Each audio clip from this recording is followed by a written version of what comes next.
Sveicināti mūsu kārtējā pārraidē, kas veltīta Kristus līdzībām. Šajā reizē mūsu uzmanība tiks pievērsta diezgan šokējošai un šausminošai līdzībai, es pat gribētu teikt.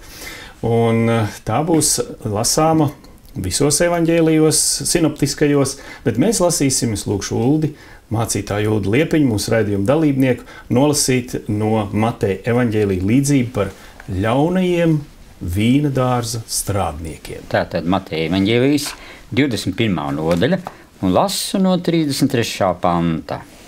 Klausieties citu līdzību. Reiz kāds nama saimnieks iestādīja vīndārzu, to iežogoja, ierīkoja vīna spaidu, uzcēla torni un izdeva dārzu vīnkopjiem, bet pats aizceļoja. Kad pienāca augļu ienākšanās laiks, viņš aizsūtīja savus kalpus pie vīnkopjiem, lai tie saņemtu no viņiem augļus. Vīnkopji, sagrābuši šos kalpus, citus piekāva, citus nosita, vēl citus nomētāja akmeņiem. Tad viņš sūtīja citus kalpus, vairāk nekā iepriekš, taču arī par tiem viņi darīja tāpat, taču arī ar tiem viņi darīja tāpat. Tad nama saimnieks sūtīja pie tiem savu dēlu, domādams, no mana dēla tie taču kaunēsies. Bet vīnkopji viņa dēlu ieraudzījuši, runāja savā starpā: šis ir mantinieks, ejam, nonāvējam viņu, un mantojums būs mūsu. Un viņus sagrāvuši, tie izmeta viņu ārā no vīndārza un nonāvēja. Kad atnāks vīndārza saimnieks, ko viņš darīs ar šiem vīnkopiem? Tie atbildēja: viņš šos ļaundarus bez žēlastības nonāvēs un izdos vīndārus citiem vīnkopiem, kas viņam atdos augus laikus. Tad Jēzus tiem jautāja: vai jūs neesat lasījuši rakstos? Akmens, ko nama cēlāji atmetuši, ir kļuvis par stūrakmeni. Tas ir kunga darbs un brīnums mūsu acīs. Tādēļ es jums saku, Dieva valstība jums tiks atņemta un atdota pagāniem, kas nesīs augļus. Un kas kritīs uz šo akmeni, tas sašķīdīs, bet uz kuru tas kritīs, to tas satrieks putekļos. Virspriesteri un farizēji, dzirdēdam viņa līdzības, saprata, ka viņš runājas par tiem. Paldies, Uldi! Un šajā raidījumā mums viesis ir mācītājs Ivo Roderts. Un paklausies, Ivo, man šķiet, ja šādu līdzību mēs mēģinātu ekranizēt, tad sanāktu viena šausmu filma, asiņaina un ar pilnu vardarbības, kur maziem bērniem rādīt noteikti nevarētu, jo līdzībai pat nav laimīgas beigas. Un tas, kas nākotnē tiek iezīmēts, arī ir tāda izrēķināšanās ar vīnu dārza tiem strādniekiem. Bet, es saprotu, ka šī līdzība tomēr aino tādas lietas, kas tajā laikā bija ļoti saprotams, un mēs varam jau gandrīz vai nomanīt, par ko ir šis stāsts. Vai tu vari kaut kādas tās lomas mums palīdzēt sadalīt šajā līdzībā? Tas, kas man šķiet interesanti, ka Jēzus Kristus stāsta tādas līdzības, kuras lielākoties ir saprotams gan taislaikos, tieši tāpat kā šodien. Piemēram, ja Kristus saka, paskatieties uz puķītēm laukā vai tur putniņi. Toreiz bija puķis, tagad ir, mēs paskatāmies ir. Bet tad ir līdzība tā kā šī, kur arī, protams, izmanto tur tā apgabala, to ainavu, kā tas izskatījās, nams, vīna dārzs, žoks. Bet šie simboli tiek izmantoti tādā veidā, ka, cik mums liecina vecā derība, tāpat arī informācija, kā pat Kristus dienās, kā šie rakstmācītāji, bībeles pētnieki arī tad saprata, domāja, lietoja šos simbolus. Tad atkal un atkal, piemēram, vecā derībā parādās Izraēla tauta, Dieva tauta, ainot kā brīnišķīgs vīna dārzs. Līdz ar to, ja tagad kāds klausās, Kristus dienās, viņš, tas ir par mums. Tad, piemēram, nākošā daļa – sēta. Ja, tad ir uzcelta apkārt sēta. Un atkal, ja mēs skatāmies vecajā derībā, arī tur tiek pieminēts par to, ka arī Dievs, lūk, ir cēlis sētu, drošību apkārt. Tas pirmkārt tiek saprast bauslība, nu, un pat vēl plašāk varētu būt Dieva vārds, Dieva atklāsme. Tas ir tas, kas tagad to vīnu dārzu Dieva tautu sargā. Nu, tad līdz ar to mēs arī redzam, ka tajā brīdī, kad Kristus sāk skaidrot šo līdzību, un šajā gadījumā arī ir kaut kāds skaidrojums, tad viņam neviens neprasa, un viņam nav jāskaidro par šīm detaļām, jo tās ir pietiekami skaidrs. Tad tiek runāts par Dieva tautu, par to, tad tie, kas ir atbildīgi šajā tautā, ko viņi dara vai nedara. Kas varētu būt tās darbojošās personas, tas saimnieks un ar tie vīna dārza strādnieki? Ņemot vērā to, ko Ivo sacīja, visai skaidri saimnieks, tas ir Dievs. Šeit arī parādās pēc tam tādā ļoti dramatiskā vietā dēls viņam. Tātad tas ir Mesija, īstais Mesija, un ja vīndārs ir Izraēlas, tad tie vīnkopji, tie priekšnieki. Tie lielie, kas ir tur tie vadošie, tāpēc arī rakstmācītājs saprat, kad ir runa par viņiem. Un kā mēs arī sapratām no šīs līdzības noslēguma pānta, jā, es gribēju teikt, ka viņi saprata, ka tas ir par viņiem. Un labi, bet kas vēl tad ir tie kalpi, kas tiek sūtīti pirms dēla? Kas tie varētu būt? Šeit man būtu druscītiņa tāda doma par to, kad to ekranizētu. Un varbūt, ja režisors izvirzītu mērķi nevis kā šausmu filmu, bet viņi var ļoti viegli par šausmu filmu. Tas viņš pats, viņš dabiski, tur dabiskākais, ko vien var. Bet ja režisors tomēr uzlikt citu akcentu, un uzlikt akcentu uz to, kā vieni šie kalpi nāk, varbūt pirms tam pat kā tas vīndārs ir iekārtots, ārkārtīgi skaists. Tur ir viss perfekti, tur ir tik labi. Arī ar šiem te vīnkopiem līgums tiek skaidrs noslēgts, jo tāpēc, ka vecajā derībā ļoti bieži parādās vārds līgums, tā pati derība, ja tas ir līguma vārds. Tā kā līgums ir, abas puses ir vienojušās, visur ir, tur ir ļoti daudz pozitīvais. Un tad ir vēl pozitīvāk tas, ka vieni atnāk un notiek šausmu sadursme. Jā, tas ir briesmīgi, bet šī saimnieka puse neturpina, jeb neizvēlās veidu, kur šausmas būtu. Piemēram, mēs zinām šausmenis, ja tur drusciņi tik pieskaries, ja, un momentāli šķīst asinis. Te tiek tiešām drausmīgi vardarbība izdarīta pēc pirmajiem sūtņiem. Tie līdzībā runāja tie Dieva sūtņi, pravieši un tā tālāk. Kas ir sūtīti vecās derības laikā dažādi cilvēki, kuriem ir apgājušies. Jā, un tās jau ir vēstures. Tur pat var laist filmā iekšā tādas epizodes, ja, ko tik nav pravieši darījuši un kādas cēlas lietas, vai ne? Tur, tā kā es varētu arī šo filmu redzēt kā sevišķas labestības izpausmi līdz pat dēla nāvei. Paldies, jā. Patiesība, jo, protams, vienmēr ir viena, bet akcenti mēs būtu ļoti dažādi. Un mēs esam cilvēki ar dažādiem šiem akcentiem. Bet tātad es saprotu, ka tātad tiek sūtīti šie pravieši un pēc tam dēls, kas īstenībā arī tāda, varētu teikt, tajā draudīgajā atmosfērā tāda, savāda rīcība no tēva, ja, sūtīt savu Lūkas evaņģēlijā teiks, ka tas ir viņa mīļotais dēls, ja, šeit pat varbūt tāda nianses nav. Un ka viņš viņu sūta tādā būtībā bīstamā misijā, ja, zinot, kas noticis ar iepriekšējiem, bet viņam tā doma ir, ka kaunēsies, un tomēr notiek atkal visļaunākais. Un man vienkārši uzreiz ir jautājums. Ķersimies klāt pie tās problēmas, kas šeit ir. Ar ko izskaidrojam šī nežēlība? Kāpēc ir tāda attieksme pret šiem kalpiem, pret šo dēlu? Vai tam ir kāds pamatojums, vai varbūt pat līdzībā mēs varam arī atrast kādu iemeslu, vai kāpēc ir šāda nežēlīga, necilvēcīga attieksme pret šiem saimnieku sūtņiem? Es tur atradu vienu momentu. Nav izskaidrojumi, absurds. Vīndārs kopēji, kuriem ir līguma attiecības ar saimnieku, fantazēt par to, ka vīndārs pāries viņa īpašumā. Būs viņu? Nebūs. Lai viņi to dēli nomaitājuši, ja saimnieks rīkosies atbilstoši tā, kā tas viņam pieder. Tagad tā ir absurda, un šis ļaunums ir absurds. Tiešām. Jā, protams, tā jau ir arī ļaunuma būtība, jo īsti grēks vai ļaunums ir tā kā noslēpums, neizskaidrojums, kāpēc tam nav iemesla. Un tomēr, ja tā tīri cilvēciski skatās, tas, ko es saklausu gan līdzībā, gan, ja mēs tā arī atceramies, kas tad jau vecajā derībā šī izturēšanās pret Dievu praviešiem, arī pat jaunā derībā ir minēts, tur mēs nonākam kaut vai līdz Jānim Kristītājam, un tad, protams, visbeidzot pats Kristus.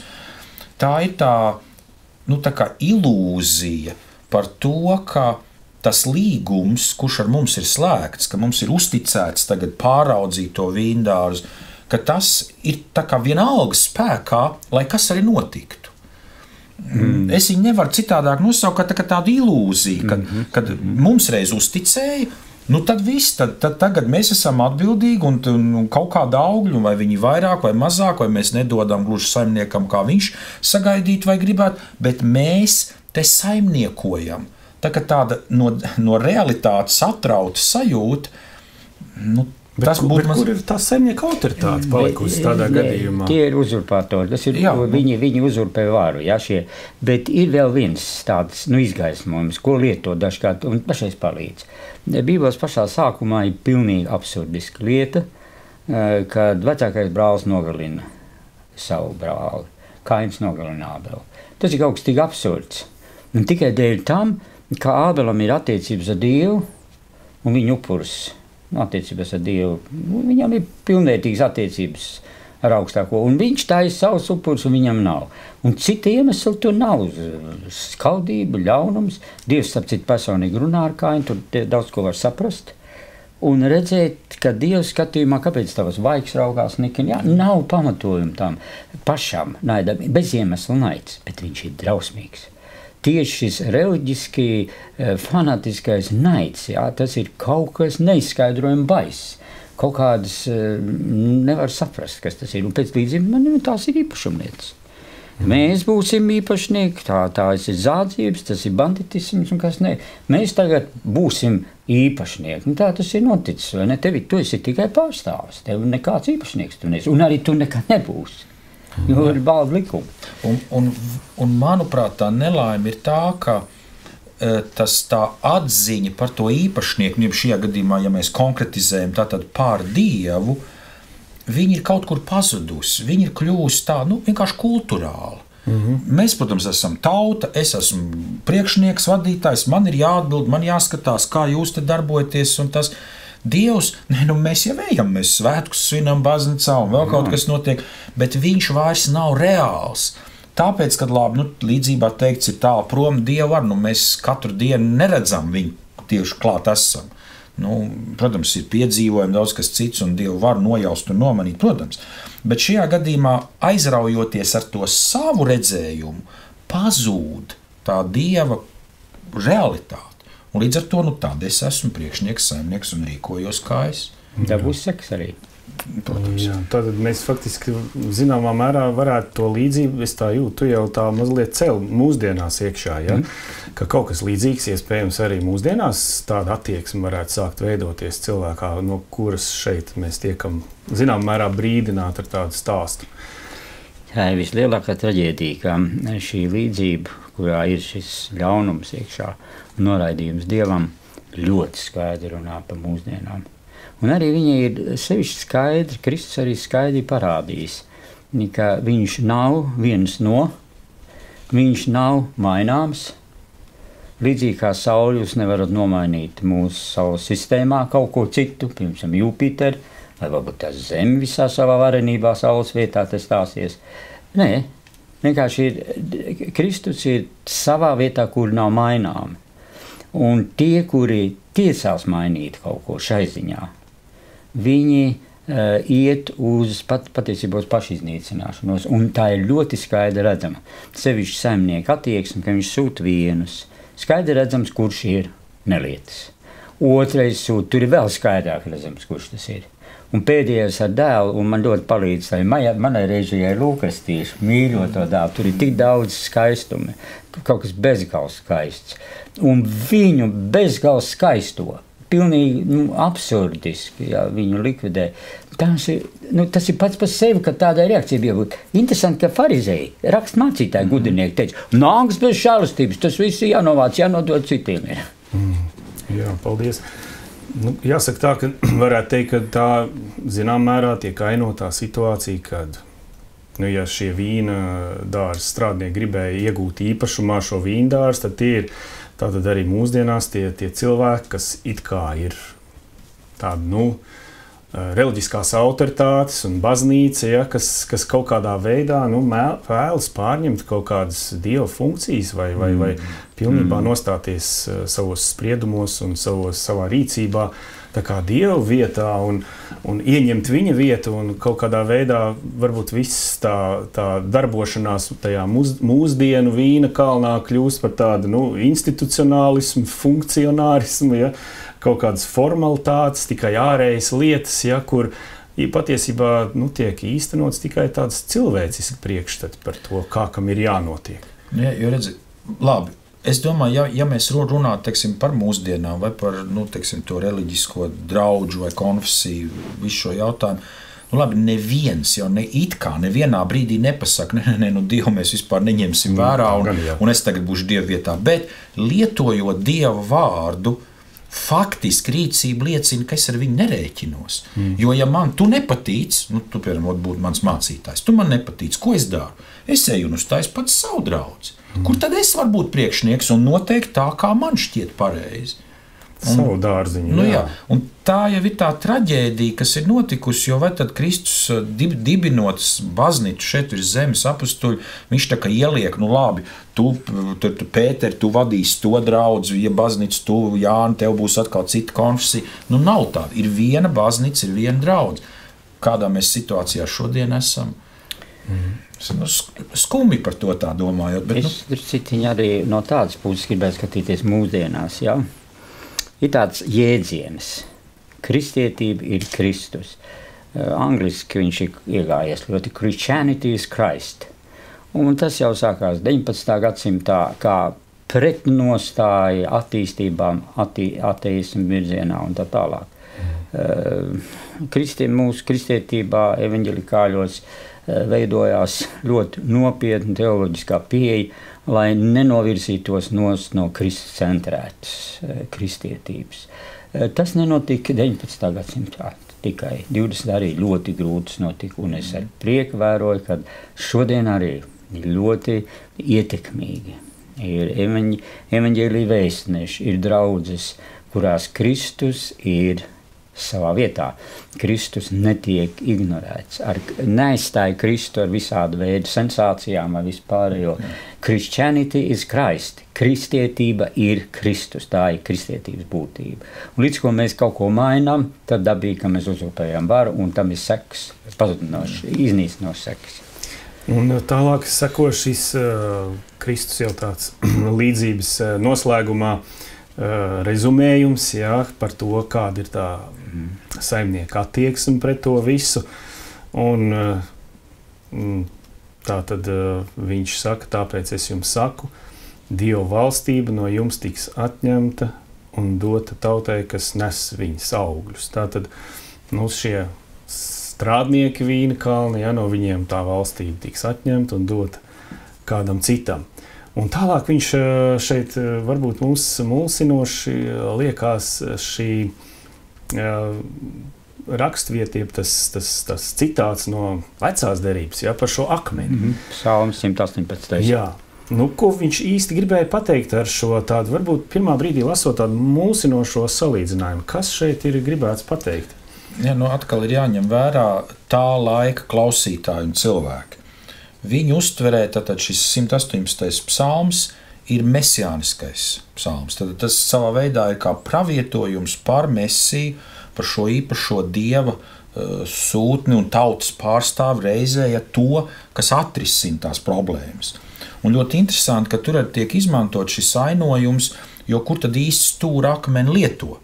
Ja, tad tas ir tas, kas to drošību, to sienu vai žogu savieno pašā stūrī, tad tā visbalstošākā, koncentrējošākā vieta.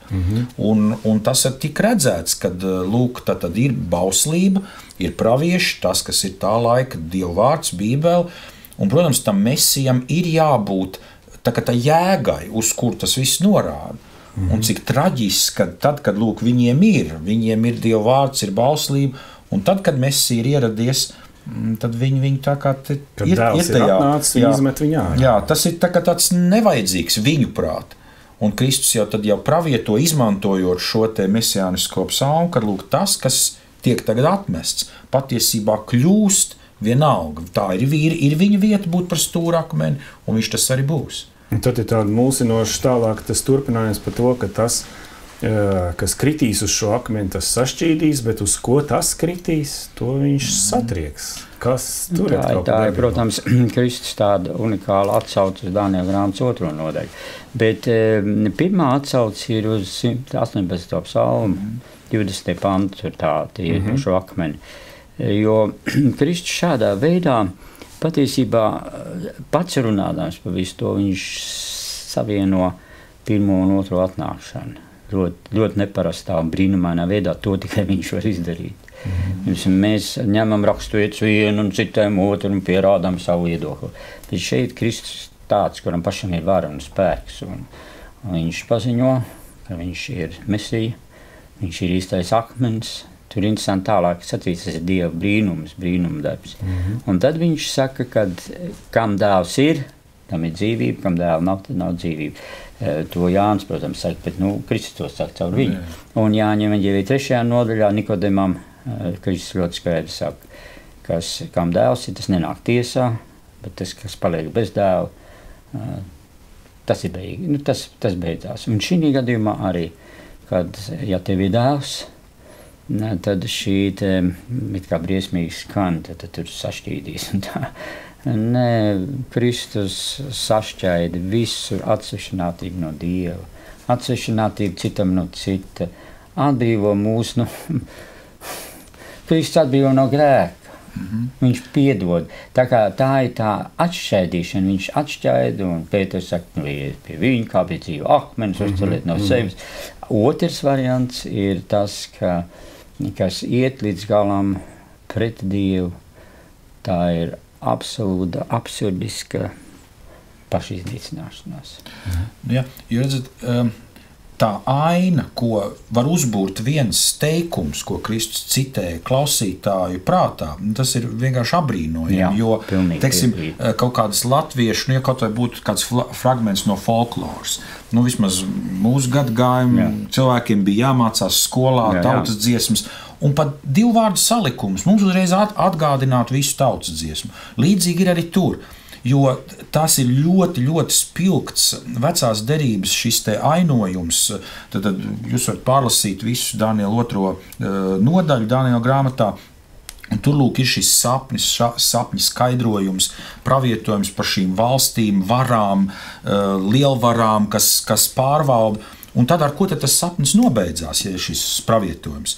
Ar to, ka bez cilvēku roku līdzdalības ir kāds akmens, kurš noveļās no kalna un satriec to tēlu, kas simbolizē šīs pasaules varas, impērijas un pārējo, un savukārt pats pārņem visu. Un tieši, ja mēs lasām Daniela grāmatas 2. nodaļas 44. 45. pāns, ka lūk šo ķēniņu laikā debesu Dievs cels valsti, kur pastāvēs nesagrauta mūžīgi, kuras var nepāries ne uz vienu citu. Tā satrieks un iznīcinās citas valstis, bet pati pastāvēs mūžīgi. Lūk, šis satrieks iznīcinās putekļos, tas ir gan tajā, es izlasīju to pravietojumu skaidrojumu tur Daniela grāmatā, bet tas ir gan pašā pravietojumā, gan skaidrojumā. Un Jēzu un Kristum vienkārši izmantojot šo vienu frāzi, kad akmens kritīs un sašķaidīs, uzreiz uzbūr šo ainu, kad lūk, ir kaut kas šeit virs zemes, mūsu pasaulē eksistē, tas, kā tur dara, kā vīna strādnieki tur uzurpē varu, darbojās, kā viņi redz lietas, kas ir viņu vērtības, un tad viņš paziņo, bet Dieva valstība, tā darbojās citādi, un tā tagad atnāk, tā ar viņu, ar Kristu ir ieradusies, un, protams, tas beigās kulminēsies arī vēl otrajā atnākšanā, kad šis te akmens, kurš noripo, kurš satriec, to procesu ir sācis, un tad beigās, kā tas pravietojums no Daniela grāmatas, ka tas ir izaudzis par lielu kalnu un aizņēmis jau visu. Īsti piebildiet, vēl klausoties Ivo tavu to ļoti saprotamo skaidrojumu, šī ir vieta, kur Kristus izdara 2 unikālus tādas paziņojumus. viņš sasaista savu pirmo un otro atnākšanu. Viņš rāda, kas ir pirmā un otrā atnākšana, viņas ir ļoti saistīts. Un otrais, viņš paziņo to, ko Pāvils pūlējās kā pagānu apustulis. Kad evaņģēlijs ir domāts visai cilvēcei, tā nav vienas tautas, tas ideāls, kas bija pirms Kristus laikos, ka tā būs ideāla tauta, viņi visai cilvēcei atklās, kāds ir neredzamais Dievs redzamā pasaulē ar savu dzīvesveidu, visu savu būtību. Tas nenotika, un Kristus paziņo debesu valstību, tātad aiziet globāli uz visām tautām. Jā, paldies, brāļi, par šo sarunu. Mums, diemžēl, jau ir jābeidz šī pārraide. Tātad mēs redzam, ka, lai arī šī līdzība diezgan traģiski noslēdzas un ir bēdīgs šis stāsts, tomēr ir iekšā arī tā cerība un tas prieks par to, ka vieniem tiks atņemt un tiks dots šis vīndārs tiem, kas nesīs augļus. Tātad šim nama saimniekam interesē augļi, viņam interesē tādi vīndārs strādnieki, kur nes augļus, un man gribas teikt, ka mēs šodien esam tie vīndārs strādnieki, vai tā varētu būt? Kā ar augļiem. Tieši tā. Un pie tā arī mums ir jāpaliek, lai mēs būtu labi šī vīndāra strādnieki un nestu arī augļus savam tēvam par prieku. Paldies, saku saviem sarunbiedriem, Uldim Liepiņam mācītājiem. Sadzirdēšanos un sardzēšanos. Un mācītājiem Ivo Rodertam. Vislabāk. Uz tikšanos nākošajās reizēs. Man sauc Girts Rozners. Palieciet ar mums arī turpmāk. Paldies, ka bijāt kopā ar mums un skatījāties šo pārraidi. Ja jums tā patika, atzīmējiet, ka jums tā patika, variet rakstīt savus komentārus un ieteikt to saviem draugiem.